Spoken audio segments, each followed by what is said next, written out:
Astro দিশা। কিভাবে জানবেন আপনার নিজের ভাগ্য? দেখুন, এখন নেটওয়ার্ক খুব স্ট্রং হয়ে গেছে, যেখানেই যাওয়া যায় নেটওয়ার্ক পাওয়া যায়। প্রত্যন্ত গ্রাম থেকে শুরু করে শহর সব জায়গাতেই নেটওয়ার্ক অ্যাভেলেবল। তার চেয়ে বড় অ্যাভেলেবিলিটি যেটা হয়েছে সেটা হলো সফটওয়্যার। আগে ঠিকুজি বা কুষ্টি বানানোর জন্য আমরা নিজেরাও যখন শিখেছি, বেশ অনেকক্ষণ পরিশ্রম করতে হতো। বিশেষ করে কৃষ্ণমূর্তি পদ্ধতির যে ঠিকুজি বানানো হয়, সে বানাতে গেলে প্রায় আধ ঘন্টা লেগে যেত বা 20-25 মিনিট লেগে যেত। একটা হেক্টিক ব্যাপার ছিল। এতক্ষণ ধরে যদি আমি ক্যালকুলেশন করি তাহলে প্রেডিকশন কখন মাথায় হবে। তো এখন সেই যুগ নেই, এখন চলে এসেছে সফটওয়্যারের যুগ। বিভিন্ন সফটওয়্যার আছে এবং তাদের মধ্যে বিভিন্ন ম্যাক্সিমাম সফটওয়্যার ভালো বলে, অর্থাৎ পারফেকশন থাকে, অ্যাকুরেসি থাকে। তবে সব সব জায়গায় থাকে না, কিন্তু উল্টে পাল্টে যায়। সেটা একটু নিজেকে বুঝে নিতে হবে, দেখে নিতে হবে, এখানে কোনো নাম বলবো না। তো সফটওয়্যারে ফার্স্টে ঠিকুজিটা আপনি ঠিকুজিটা নিজে বানিয়ে নিলেন। বানানোর পরে দেখবেন কি করে। আমিও যখন আমার ঠিকুজি বানিয়েছিলাম তখন মনে হয়েছিল যে ওই আকাশের চাঁদ তারা দেখার মতো আর কি, যে সবই এখানে আছে, তাহলে মানে হাউ টু প্রেডিক্ট। তো সেইখান থেকে এই সমস্যার উৎপত্তি হয় যে প্রেডিকশনটা ঠিক কিভাবে করব, অর্থাৎ প্রেডিকশনের একটা আমি কোন জায়গা থেকে শুরু করব, কি দেখব, কখন দেখব, এগুলো জানতে হবে। তো সেইগুলো জানানোর জন্য কিছু সিস্টেম আছে, যে সিস্টেমে এগোলে আমি আমার ভাগ্যটা চট করে জানতে পারবো বা বুঝতে পারবো। তার কিছু ঝলক আজকে দেব, বাকিটা পরে দেব, পরের এপিসোডে দেবো। সেটা যদি আপনার জানার ইচ্ছে থাকে বা জানতে ইচ্ছে হয় যে কৃষ্ণমূর্তি সিস্টেমে ঠিক কিভাবে প্রেডিকশন হয়। কারণ কি, ট্র্যাডিশনালি 30 ডিগ্রি এক একটি ঘর ধরে নেওয়া হয় এবং 30 ডিগ্রি ধরেই বিচার হয়। ফলে সেখানে প্রেডিকশন অনেক ক্ষেত্রে পারফেকশনে একটু প্রবলেম হয়। সে যে যাই বলুক না কেন, যারা প্রেডিকশন করে তারা প্রত্যেকেই জানে। কিন্তু কৃষ্ণমূর্তি সিস্টেমে সেটা অনেকাংশে দূর হয়েছে, পারফেকশন আছে। যদি টাইম আপনার ঠিক থাকে তাহলে পারফেকশন আছে। আজকে সেই ব্যাপারে ডিসকাস করব এবং খানিকটা একেও বুঝিয়ে দেবো। সঙ্গে থাকুন, ভালো লাগবে।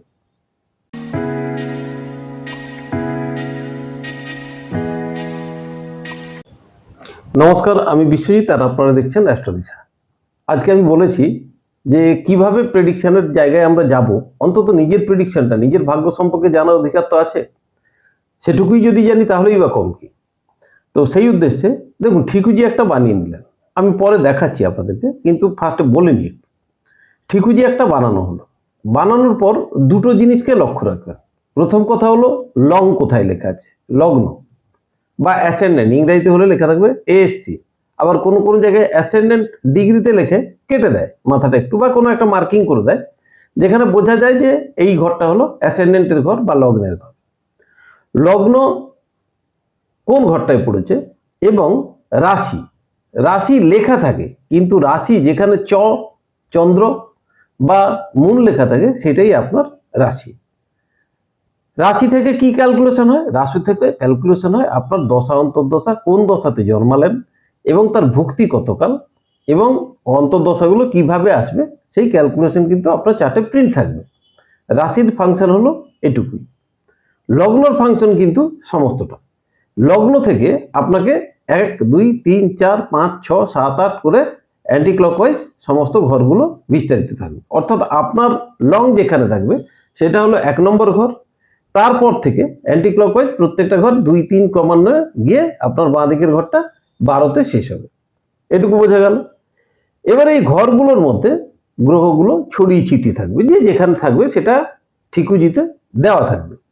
ঠিকুজি মূলত 3 ধরনের হয়ে থাকে। একটা হলো নর্থ ইন্ডিয়ান স্টাইল, একটা সাউথ ইন্ডিয়ান স্টাইল এবং একটা ইস্ট ইন্ডিয়ান স্টাইল। আমরা মূলত ইস্ট ইন্ডিয়ান স্টাইলেই অভ্যস্ত। আমাদের আপনারা দেখেছেন যে যা যা ছক কাটা থাকে সেটা হলো east India style, south India দক্ষিণ থেকে, আর নর্থ ইন্ডিয়ান স্টাইলটা সেটাও আপনারা জানেন, 3টে স্টাইল আছে। তো আমরা ইস্ট ইন্ডিয়ান স্টাইলেই অভ্যস্ত, সেই চার্ট নিয়ে আমরা বলব। এইবারে ফার্স্ট আপনাকে দেখতে হবে যে আপনার রাশি পেয়ে গেলেন, দশা পেয়ে গেলেন, থাক। এবারে আসি কেপি। কেপিতে দেখবেন বাঁ দিকে একটা লাইন থাকে যেখানে ডিগ্রি মেনশন থাকে এবং প্রত্যেকটা ঠিকুজিতে এক একটি ভাবের ডিগ্রি উল্লেখ থাকে। আর কৃষ্ণমূর্তি পদ্ধতিতে ভাবা হয় বা বলা হয় বা ফলো করা হয় সেটা হলো কাস্প বা ভাব যেখানে শুরু হচ্ছে সেইটাই আপনার নিয়ন্ত্রণের পয়েন্ট বা নিয়ন্ত্রক। সেই যে বিন্দুটাতে শুরু হচ্ছে সেই বিন্দুটাই কিন্তু আপনার সেই ভাব সম্পর্কে পুরো ডিটেলসটা বলতে পারে। পুরো ভাব নয়, কিন্তু পুরো ভাব লাগবে না, লাগবে সেই বিন্দুটি। সেই বিন্দুটি যে নক্ষত্র বা যে উপনক্ষত্র থাকছে বা সাবলট বলা হচ্ছে সেইখানটা হলো পয়েন্ট।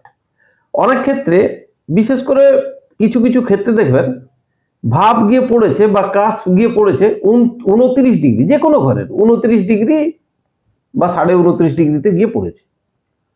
তখন মনে হতো যে তাহলে 29 ডিগ্রিতে পড়লে, সাপোজ দেখা যাক তুলার 29 ডিগ্রিতে পড়ে রয়েছে, তাহলে তুলার ফল দেবে না বৃশ্চিকের ফল দেবে? প্রশ্ন এখানে থাকে। কিন্তু এখানে কৃষ্ণমূর্তি পদ্ধতিতে এই সিস্টেমটা খুব ইজি। আপনার যেখানেই পড়ুক না কেন সেখানে একটা নক্ষত্র থাকবে, সেখানে একটা সাবলট থাকবে, আর সেই সাবলটই ডিসাইড করে দেবে আপনার ভাগ্যটা কি আছে। সুতরাং আপনাকে দেখতে হবে না কোন ঘরে বসে রয়েছে, কোন দিকে বসে রয়েছে, বক্রিতে না সোজাতে, কিছু দেখতে হবে না, সোজা ফল ওখান থেকে ক্যালকুলেশন করলেই পাওয়া যাবে। তো প্রথমে আমাদেরকে দেখতে হবে যে কোন বিন্দু অর্থাৎ কাশপাল পয়েন্টগুলো যা আছে তারা কোন নক্ষত্র এবং কোন উপনক্ষত্র বা সাবলটে অবস্থান করছে। তারপরের যে প্রেডিকশন গুলো হবে সেটা আমি একটু দেখিয়ে দিচ্ছি, আপনারা দেখে নিন। নিজেকে চিনতে গেলে নিজের ঠিকুজি আগে দেখতে হবে। এটা হলো ঠিকুজি। কৃষ্ণমূর্তি সিস্টেমে ঠিকুজিগুলো এরকমই হয়, মূলত ইংরাজিতেই লিখতে হয়, নইলে ঝামেলা হয়। তো এই ইংরাজি লেখার মধ্যে প্রথমেই আমি বলছি যে কাস্পগুলো বা ভাবগুলো পরিষ্কারভাবে লেখা থাকে। এই যে দ্বিতীয় ভাব বা দ্বাদশ ভাব এবং প্রথম ভাব একই ঘরে পড়েছে, অর্থাৎ লগ্ন 29 ডিগ্রি 54 মিনিট, মানে আর একটু গেলে ওই পারে চলে যায়। এখন প্রশ্ন আসবে, এ কার ফল দেবে?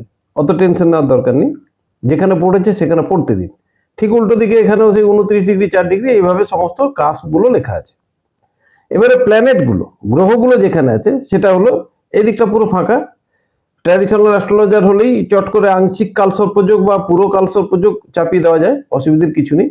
কিন্তু আমরা সেটা চাপাই না, কারণ কি তার কোনো ফল নেই। ফলে কালসর্প টালসর্প কিছু নেই। এখানে এলো রাহু। রাহু বসে রয়েছে 20 ডিগ্রি সামথিং মিনিটে। শনি 1 ডিগ্রি, ট্র্যাডিশনালি চরম নিচস্থ। কৃষ্ণমূর্তিতে আমরা অত নিচস্থ উচ্চস্থ বিশ্বাস করি না, কারণ কি প্ল্যানেট যে যেখানে আছে থাকবে, তাদের মানসিক সম্পর্ক কার সাথে কেমন আছে সেটা পরে ডিসকাস করা যাবে, এখন নয়। তো শনি 1 ডিগ্রি 12 ডিগ্রিতে আছে। এখানে 4টে প্ল্যানেট একই ঘরে আছে, সবগুলো অষ্টম ভাবে রয়েছে। অষ্টম ভাব মানে মারাত্মক খারাপ, খুব সাংঘাতিক খারাপ। তো আমি বলছি না, ট্র্যাডিশনালি বলা হয় আর কি। মার্কারি, মার্স, ভেনাস এবং সান, 4টে ঘর পাশাপাশি, 4টে গ্রহ পাশাপাশি আছে। দেখুন 21 ডিগ্রি 18 ডিগ্রি 14 ডিগ্রি 8 ডিগ্রি, মানে এগুলো প্রায় র্যাপ কনজাংশনে রয়েছে। ডিফারেন্স যা, এগুলো সব কনজাংশনে রয়েছে। ফলে একটা প্ল্যানেট যখন ফল ক্যারি করবে বাকিগুলো চেপে ধরবে, বা সেই ফলগুলো অনেক মিলিয়ে অনেকগুলো ফল একসাথে আসতে পারে। তারপর এখানে জুপিটার রয়েছে, এখানে মুন এবং কেতু একসাথে রয়েছে। এই হলো পুরো ঠিকুজি। এইবারে ভাগ্য আপনি চিনবেন কি করে? আপনাকে চেনার জন্য এই দিকটায় আসতে হবে, এই দিকটায়। এই যে এগুলো হলো কি না কাশপাল পজিশন, অর্থাৎ কাশপাল মানে ভাব, ভাবের পজিশন। ভাবটা কত না ফার্স্ট ভাব ভেনাসের নক্ষত্র, মুনের উপনক্ষত্র, অর্থাৎ ফার্স্ট কাস্প, লগ্ন, যেটাকে আমরা লগ্ন বলি। লগ্ন মানে আমরা ধরে নিলাম যে এই ঘরটা ওই ঘরটা না। কৃষ্ণমূর্তি পদ্ধতিতে লগ্ন হচ্ছে ভেনাসের স্টারে এবং মুনের সাবে। সেটা কোথায়? এইখানে। এই যে জায়গাটা, এই জায়গাটা পড়বে ধরুন এই বিন্দুতে। তো আমরা এখানে দেখব সাবলট। আমরা এদিকটা দেখার কোনো দরকার নেই, খুব একটা প্রয়োজন পড়বে না এই মুহূর্তে। আমরা দেখব সাবলটকে। সাবলট মুন, চন্দ্র।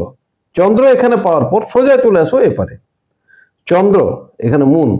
চন্দ্র কার নক্ষত্রে আছে? চন্দ্রের নক্ষত্রে। চন্দ্র এখানে বসে রয়েছে এই যে কন্যাতে, কন্যাতে বসে রয়েছে। মুনের নক্ষত্র এখানে। তো চন্দ্র চন্দ্রের নক্ষত্রে বসে রয়েছে। চন্দ্র নক্ষত্রে বসে লগ্ন থেকে নবম ভাব চন্দ্রের নিজের ঘর এবং একাদশে চন্দ্র বসে রয়েছে। এইখানে লেখা হলো সিগনিফিকেটর, এই যে 9 এবং একাদশ। তাহলে এই জাতকের ফার্স্ট কাস্পের সাবলট শুধু 9 আর একাদশ, অর্থাৎ জাতক স্বাধীন প্রফেশনে যুক্ত থাকার সম্ভাবনাই থাকলো 9। একাদশ মানে সাফল্য থাকবে। 9th মানে হায়ার এডুকেশন বা গভীর নলেজ এনার থাকবে হবে, ঠিক আছে, এবং সমস্ত ব্যাপারে নলেজ থাকবে। শুধু তাই নয়, সমস্ত ব্যাপারে সাকসেস তার কিন্তু বাঁধা আছে, কিন্তু সেই সাকসেসটা কখন আসবে সেটা দশা এবং অন্তর্দশার উপর ডিপেন্ড করছে। যখন এই দুটো ঘরের সাথে যুক্ত হয় তখন আমাদের দেখতে হয় যে অ্যাসপেক্ট কার উপর আছে কিনা। যেমন এখানে চন্দ্র, চন্দ্র এখানে আছেন, এই চন্দ্রের উপরে অ্যাসপেক্ট আছে, কিন্তু এখানে মঙ্গল আছে, মঙ্গলের 1 2 3 4 চতুর্থ অ্যাসপেক্ট আছে। আচ্ছা, এখানে কেতুর সাথে কনজাংশন রয়েছে, রাহু অ্যাসপেক্ট করে রয়েছে। ফলে এই কানেকশনগুলো আমাদের দেখতে হবে। এই যে এখানে রয়েছে কে, মঙ্গল, মঙ্গলের দৃষ্টি দিচ্ছে এখানে মঙ্গলকে, সপ্তম এবং অষ্টম। দেখুন একই ঘরে দুটো কাজ, দুটো ফলই পাবে, অর্থাৎ 6 এবং 7, এবং বসে রয়েছে 8-এ। 6 7 8-এর ফল কিন্তু পড়বে এখানে, এবং 2-এর ফলও পাবে। অর্থাৎ 2 হলো আর্থিকভাবে সুস্থিতি থাকবে, 2-11-র কানেকশন হলো। 6 7 লিটিগেশন থাকবে জীবনে, 8 টেনশন থাকবে। অর্থাৎ মঙ্গল কি করলো না, টেনশন লিটিগেশন দিল, কিন্তু আখেরে সাফল্য এই ব্যক্তির থাকবে।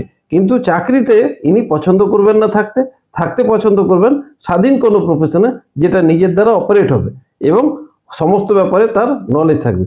এইটা হলো মেন জায়গা। এরপর আমাদের দশা অন্তর্দশা দেখতে হবে। প্রফেশন, প্রফেশন দেখতে গেলে এখানে আপনার চলে আসতে হবে 10th কাস্ট থেকে। 10th কাস্টের সাবলট কি বলছে, তেমনি রোগ দেখতে গেলে 6th কাস্টের সাবলট দেখতে হবে, প্রেম প্রীতি দেখতে গেলে 5th দেখতে হবে, ব্যবসা বাণিজ্য দেখতে গেলে 7 দেখতে হবে, বিয়ে করতে গেলে 7 দেখতে হবে, ইত্যাদি। সমস্তটা এই দিকের যে কাস্ট, এই দিকের কাস্ট থেকে নিয়ে এই যে সিগনিফিকেটার, এখান থেকে আপনাকে দেখতে হবে। এইভাবেই জেনে নিতে হবে যে নিজের ভাগ্য কিভাবে কখন কিভাবে ফল দেবে। তো নিজেকে না জানলে কিন্তু কিছুই হবে না। আসছি প্রোগ্রামে। ঠিক এইভাবেই কিছু রুলস আছে, সেই রুলগুলোকে আপনাকে জানতে হবে, তার জন্য বই আছে, একটু পড়তে হবে। আর না হলে প্রোগ্রামকে ফলো করতে হবে, ফলো করতে করতে আপনারা জেনেও যাবেন। এইভাবে আপনি কিন্তু আপনার নিজের ঠিকুজিটাকে কিন্তু বুঝতে পারবেন, জানতে পারবেন যে আপনার ভাগ্য কোন পথে চলছে বা কি পথে চলছে। এখানে একটা কথা আমি বলে রাখি, দশাপতি is the prime minister in our life. প্রথম হলো কে না দশা, দশাপতি যেটা বলবে সেটা ঘটে, তাকে কন্ট্রোল করে কে ট্রানজিট। ট্রানজিটের কাজটা কি না দশার ফলকে বাড়িয়ে দেবে নয় কমিয়ে দেবে, এর বেশি কিছু না। এইবারে দশা যে ফলগুলোকে দেবে সেই ফলগুলো প্রমিসড অর নট প্রমিসড, মানে দশাপতি বলছে যে আপনার বিয়ের যোগ আছে, বিয়ে হবে, কিন্তু সপ্তম ভাবে যে মূল নিয়ন্ত্রক গ্রহ সে যদি বলে থাকে যে আপনার বিয়ে এই কপালে নেই, তাহলে কিন্তু দশাপতি যতই দিক না কেন বিয়ে হবে না। এটা হলো কৃষ্ণমূর্তি পদ্ধতির সবচেয়ে খুবই ভালো দিক। অর্থাৎ আপনার কপালে কতটা আছে আর কতটা নেই সেখানে কিন্তু উল্লেখিত আছে, আপনি বুঝতে পারবেন। সেই মতো আপনি ফল পাবেন। দশাপতি যতই খারাপ বলুক বা ভালো বলুক, আপনার কপাল অনুসারেই আপনাকে চলতে হবে। ফলে একটা নেট রেজাল্ট পাওয়া যায়, একটা গল্প পাওয়া যায়, একটা ধোঁয়াশা ছাড়া ছবি পাওয়া যায়। আর এই ছবিটা যদি আপনি আমরা প্রত্যেকেই আগে থেকে জেনে নিই, তাহলে আমাদের জীবন পথে চলতে কত সুবিধা হবে না। এর পরের এপিসোডে আপনারা কি জানতে চাইছেন কমেন্টস করবেন, দিলে আমি কিন্তু অতি অবশ্যই তার উপরেই প্রোগ্রাম করব। ভালো থাকুন, দেখা হবে নেক্সট পর্বে।